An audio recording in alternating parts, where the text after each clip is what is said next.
Hello everyone, lunch করতে করতে আজকের ব্লগটা তোমাদের সাথে শেয়ার করছি। এরপরে ফ্রিজে দেখলাম একটু কোল্ড ড্রিঙ্কস ছিল, তো সেটাই খেয়ে নিয়ে দুপুরের একটু রেস্ট করে খটখটে রোদে বিকেল 4টের সময় আমি বেরিয়ে পড়েছি পড়াতে যাব বলে। চলে যাচ্ছি পড়াতে, আর বাড়ি ফিরে সন্ধ্যেতে একটু করে নিয়েছিলাম টিফিন।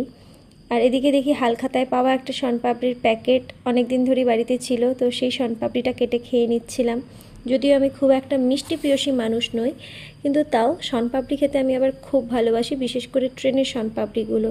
আর এদিকে দেখি মা আমাদের বাড়ির সামনের মার্কেট থেকে একটা শাড়ি আর একটা টি শার্ট কিনে আনে, কেননা আমাদের এই সানডেতে একটা ইনভিটেশন আছে, ওখানেই দেবে বলে এই শাড়িটা আর এই টি শার্টটা কিনে এনেছিল।